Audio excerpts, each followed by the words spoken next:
Bapak, Ibu, serta saudara dan saudari yang terkasih dalam Tuhan, selamat pagi semua. Apa kabar? Sebelum kita melanjutkan renungan singkat ini, saya meminta Anda semua untuk menyalami orang yang ada di sebelah kiri dan kanan Anda. Silahkan. Corona sudah tidak ada toh, jadi ya.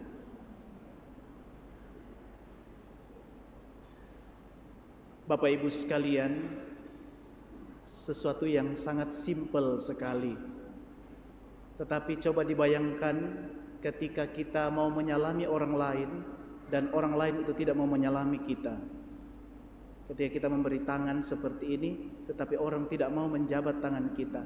Apa yang kita rasakan?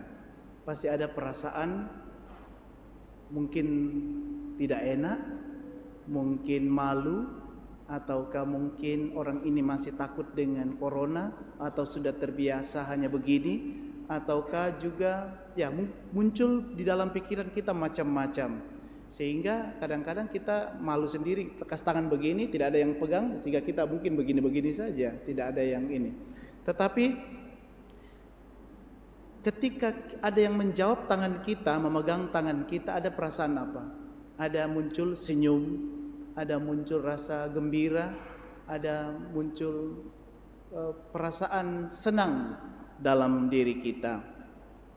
Hari ini adalah hari Minggu Prapaskah yang keempat, atau dalam bahasa Latin disebut Minggu Letare, Minggu Sukacita.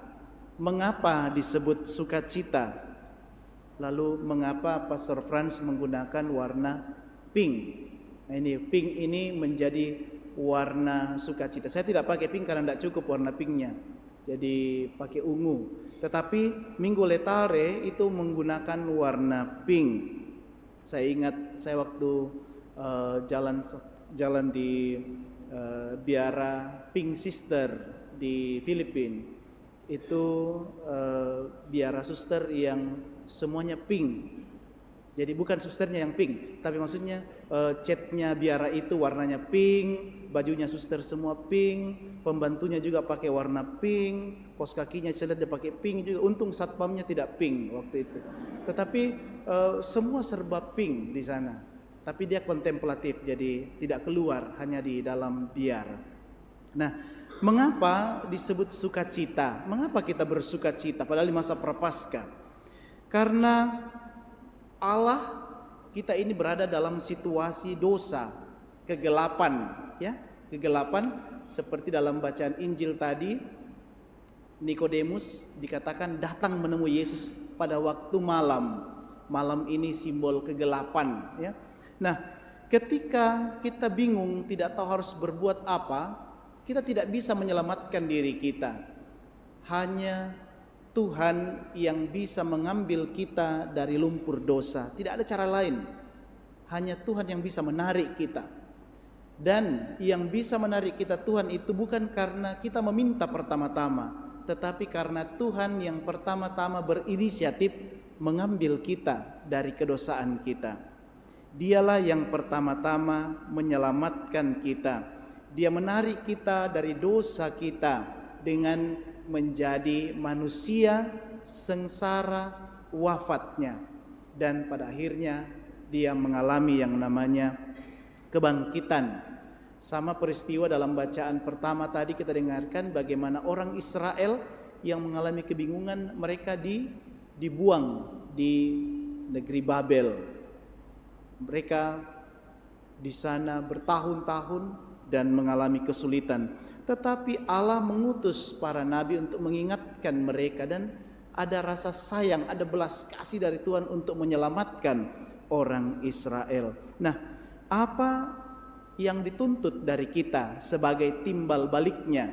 Ya, kalau kita kasih tangan seperti ini, nah kalau kita tidak pegang tangan Tuhan, ya, Tuhan kasih tangannya sama kita, mau selamatkan kita, ayo sini selamatkan kau, ayo. Tapi kalau kita tidak kasih tangan kita begini, maka tidak terjadi apa? Tidak terjadi keselamatan. Nah, caranya adalah kita pegang tangan Tuhan, maka Tuhan tarik kita. Ya, Tuhan tidak bisa bilang simsalabim naik kok, tidak. Dia harus tarik kita pegang tangan Tuhan, lalu kita ditarik ke atas. Nah, cara kita memberikan tangan kita itulah yang namanya kita percaya dan melakukan pertobatan. Seperti dalam bacaan yang kita dengarkan hari ini, kita menunjukkan kepercayaan kita kepada Tuhan. Kita dalam bacaan dikatakan juga tadi tentang kelahiran yang baru. Nikodemus meminta, tidak mungkin kita bisa mendapatkan kelahiran yang baru. Nah, dalam masa Prapaskah ini kita semua sudah lahir baru, ya, dengan baptisan kita. Apakah itu cukup? Nah, dalam masa Prapaskah ini masa yang sangat penting, ya. Ada 3 hal di dalam masa Prapaskah. Yang pertama itu doa, lalu yang kedua pantang dan puasa, dan yang ketiga amal kasih, memberi. Kalau kita bicara yang pertama tentang doa, ya, kita tahu kita diminta untuk banyak berdoa karena banyak sekali orang-orang zaman sekarang itu hanya menggunakan Tuhan sebagai ban serep. Misalnya hanya kalau kita butuh Tuhan lalu kita datang pada Dia untuk berdoa. Nah, Tuhan tidak menginginkan itu. Dia menginginkan kita untuk terus-menerus melakukan doa apapun situasi yang kita alami. Kemudian yang kedua, pantang dan puasa. Pantang dan puasa ini, puasa kalau dalam kitab suci ada banyak, ya. Kita bisa melakukan yang namanya jenis-jenis puasa seperti puasa Ester. Puasa Ester itu tidak makan dan tidak minum selama 3 hari. Ya, banyak umat yang melakukan ini, tidak makan, tidak minum 3 hari. Atau ada puasa Daniel. Puasa Daniel itu 10 hari, hanya makan sayur dan buah, minum air putih. Itu puasa Daniel. Banyak juga umat yang melakukan ini, apalagi kalau ibu-ibu yang mau diet, ini bagus sekali, ya.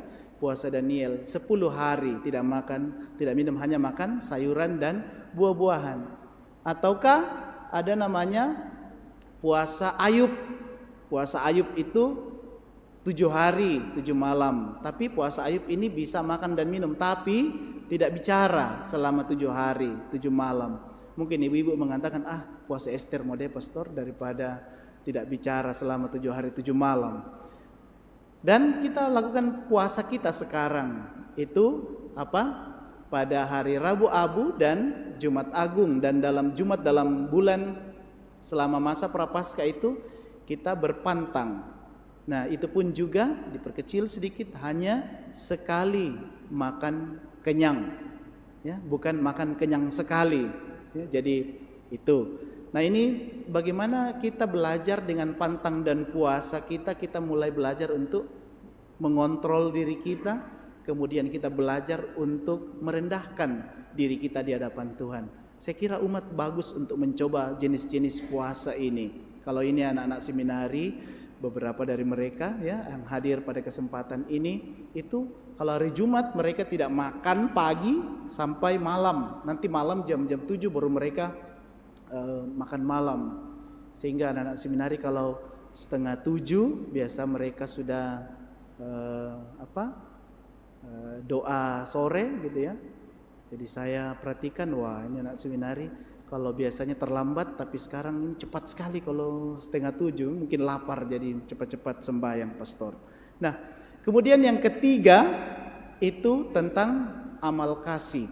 Bagaimana kita semasa Prapaskah ini kita banyak memberi kepada orang-orang yang membutuhkan. Seperti hari ini saya dengan Pastor Frans, nanti Pastor Frans yang jelaskan, kami dari stasi Tumbang Datu itu mencari dana.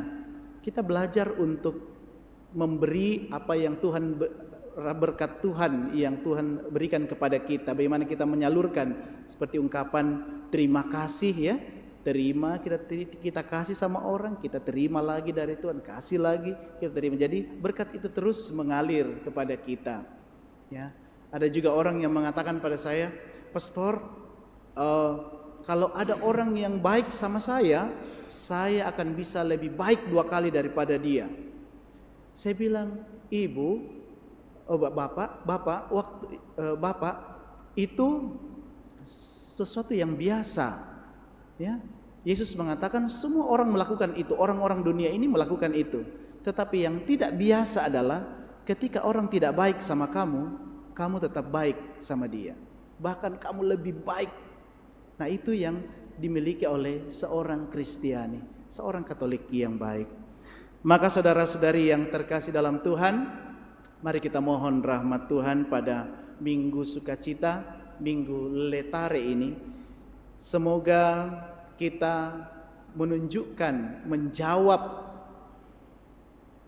rahmat Tuhan, keselamatan itu dengan memegang tangan Tuhan, dengan percaya kepadanya, dan khususnya kepercayaan itu kita ungkapkan dalam masa Prapaskah ini lewat doa, pantang dan puasa, dan juga lewat amal kasih kita kepada orang-orang yang membutuhkan.